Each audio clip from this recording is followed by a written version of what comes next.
Shalom saudaraku yang dikasihi oleh Tuhan Yesus Kristus. Mari kita siapkan hati untuk masuk dalam doa syukur hari ini.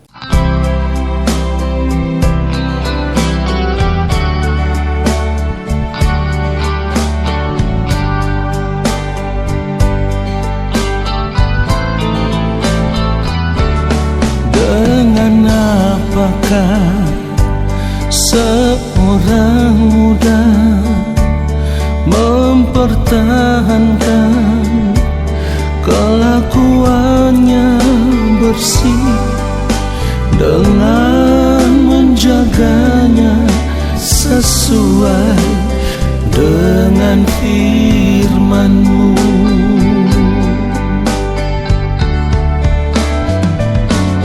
Dengan apakah seorang muda mempertahankan kelakuannya bersih dengan menjaganya sesuai dengan firman-Mu?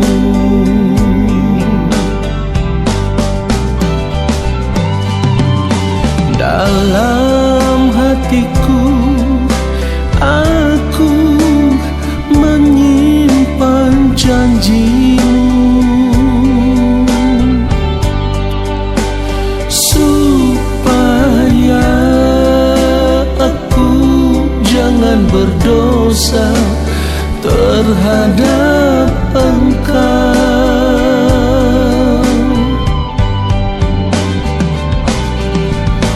Dalam hatiku aku menyimpan janji-Mu, supaya aku jangan berdosa terhadap Engkau.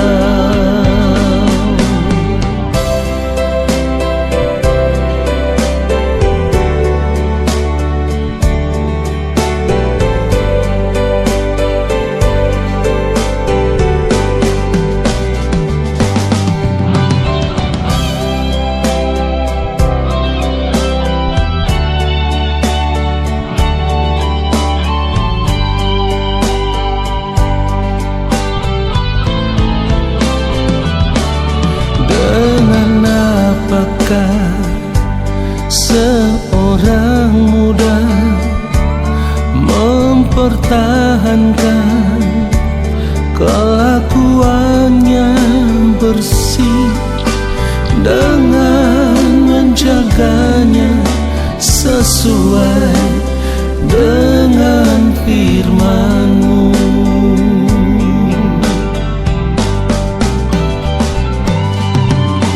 Dalam hatiku aku menyimpan janji-Mu, supaya aku jangan berdosa terhadap Engkau.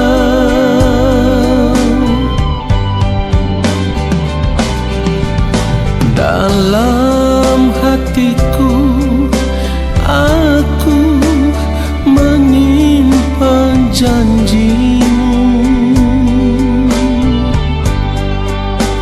supaya aku jangan berdosa terhadap Engkau.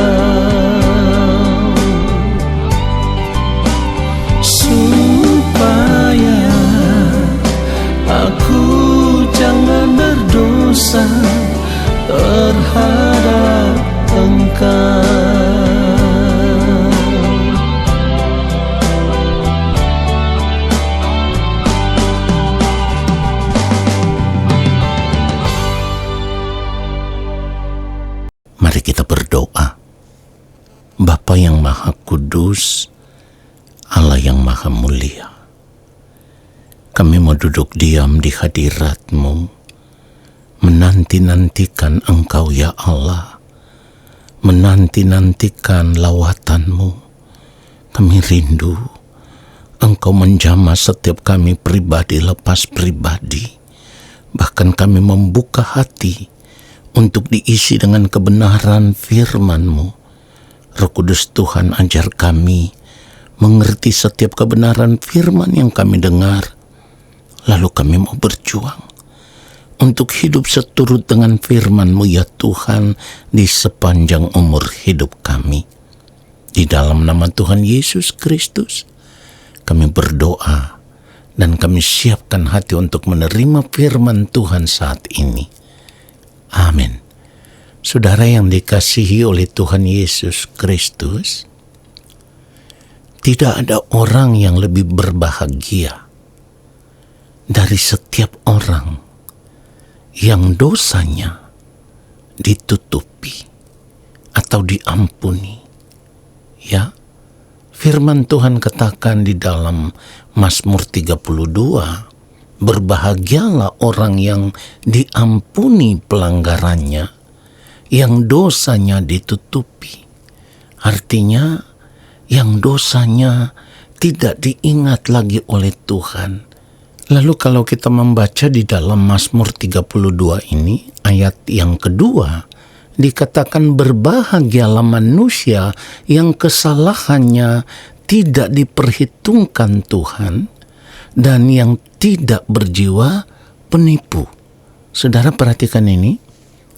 Sebagai orang percaya kita harus sadar bahwa di dalam Yesus kita telah menjadi orang-orang yang dibenarkan oleh pengorbanan Kristus.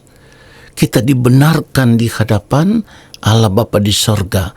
Dengan kata lain, kita dipandang benar di hadapan Allah oleh pengorbanan Tuhan Yesus Kristus. Artinya, setiap dosa sudah diampuni. Setiap pelanggaran kita atau setiap kesalahan kita tidak diperhitungkan Tuhan. Nah, persoalannya adalah ketika kita tahu bahwa sebagai orang percaya yang berada di dalam Yesus, kita adalah orang-orang yang sudah diampuni, yang sudah dibenarkan. Atau dengan kata lain, kita adalah orang-orang yang dipandang benar di hadapan Allah Bapa di sorga. Maka harga yang harus kita bayar adalah kita sudah tidak boleh lagi berbuat dosa. Kita sudah tidak boleh lagi berbuat salah. Dan tentu ini adalah perjuangan yang sangat berat. Ya. Kenapa saya katakan ini adalah perjuangan yang sangat berat? Karena kalau kita sudah tidak boleh lagi berbuat dosa, tidak boleh lagi berbuat salah, itu berarti di dalam sepanjang detik waktu hidup yang kita jalani, kita harus berjuang untuk tetap ditemukan benar-benar benar di hadapan Allah. Untuk tetap ditemukan ada dalam kesucian, ada dalam kekudusan, ada dalam kebenaran. Dengan kata lain, di dalam setiap detik waktu hidup yang kita jalani, kita harus berjuang untuk tetap ditemukan menjadi pribadi yang tak bercacat, tak bercela di hadapan Allah. Karena memang di dalam Kristus, sebagai orang percaya, kita dipanggil, kita dipilih supaya kita kudus dan tak bercacat di hadapan Allah. Itu yang firman Tuhan katakan. Sebab di dalam Dia, maksudnya di dalam Yesus, Allah telah memilih kita sebelum dunia dijadikan supaya kita kudus dan tak bercacat di hadapannya. Saudara, itu yang dikatakan di dalam Efesus 1 ayatnya yang keempat.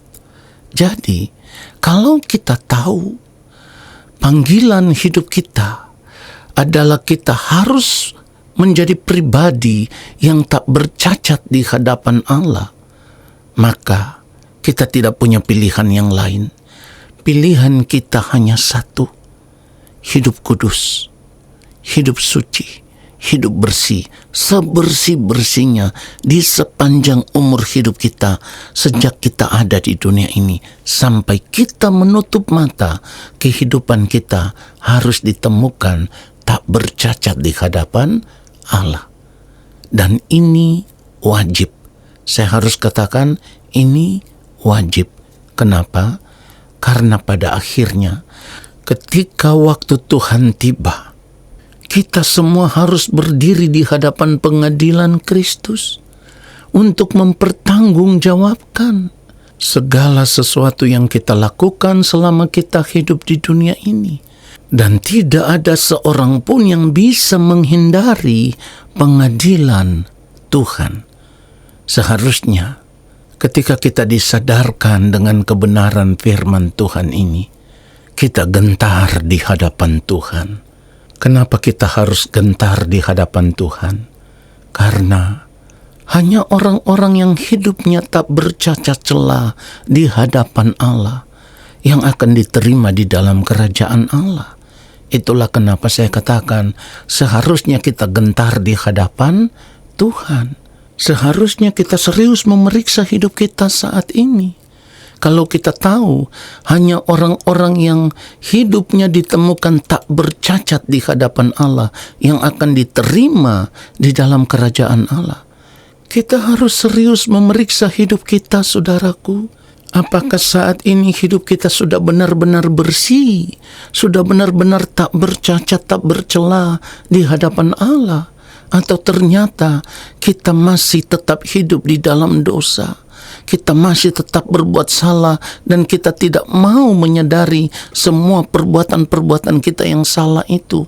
Padahal ketika kita menutup mata nanti, kita harus memberi pertanggungan jawab tentang diri kita sendiri kepada Allah. Roma 14 ayat 12 firman Tuhan dengan jelas berkata, demikianlah setiap orang di antara kita akan memberi pertanggungan jawab tentang dirinya sendiri kepada Allah. Saudaraku, inilah yang menjadi alasan saya katakan tadi, seharusnya kita gentar di hadapan Allah. Seharusnya kita serius memeriksa hidup kita. Kenapa? Karena firman Tuhan juga berkata, upah dosa ialah maut. Jadi kalau kita tahu di dalam Tuhan Yesus Kristus, oleh pengorbanan Kristus, kita menjadi orang-orang yang telah diampuni. Kita menjadi orang-orang yang dosanya, kesalahannya tidak lagi diperhitungkan Tuhan. Kita dipandang benar di hadapan Allah Bapa di sorga. Maka sekali lagi saya harus tegaskan, saat ini wajib bagi kita untuk berjuang, tidak berbuat salah lagi, tidak berbuat dosa lagi. Kenapa saya katakan ini wajib? Karena kita tidak pernah tahu kapan waktu Tuhan tiba atas kehidupan kita. Karena seharusnya kita sadar saat waktu Tuhan tiba atas kehidupan kita, saat kita tersadar di kekekalan nanti, saudaraku, disitulah kita harus memberi pertanggungan jawab di hadapan Tuhan. Saudara perhatikan itu, dan tidak ada seorang pun yang bisa menghindari ini. Jadi kalau firman Tuhan katakan tadi di dalam Mazmur 32, berbahagialah orang yang diampuni pelanggarannya, yang dosanya ditutupi. Mari kita sadar, Bapa di sorga telah mengampuni kita. Oleh kasih karunia Allah, setiap pelanggaran salah dan dosa kita sudah tidak diingat lagi oleh Allah. Tetapi kalau kita tahu dosa kita sudah diampuni oleh Allah, maka saat ini harga yang harus kita bayar adalah kita harus hidup benar. Jangan berbuat salah lagi. Jangan berbuat dosa lagi. Kalau kita mengaku diri sebagai anak-anak Allah, maka kita harus berjuang untuk hidup benar-benar benar di hadapan Allah. Karena Allah itu adalah Allah yang benar, anak-anaknya pun harus benar. Saudaraku, orang yang masih tetap hidup di dalam dosa adalah orang-orang yang tidak menghargai kasih karunia Allah.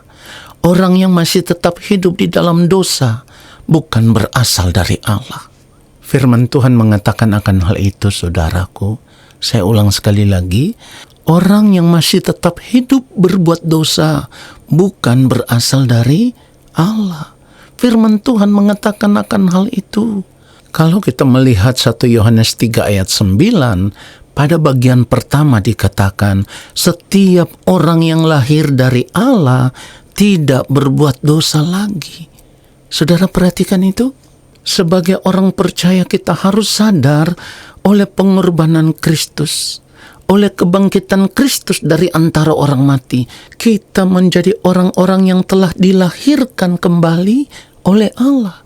Sebab di dalam 1 Petrus 1, kalau kita membaca ayat yang ketiga dikatakan, terpujilah Allah dan Bapa Tuhan kita, Yesus Kristus, perhatikan ini, yang karena rahmat-Nya yang besar telah melahirkan kita kembali oleh kebangkitan Yesus Kristus dari antara orang mati, kepada suatu hidup yang penuh pengharapan.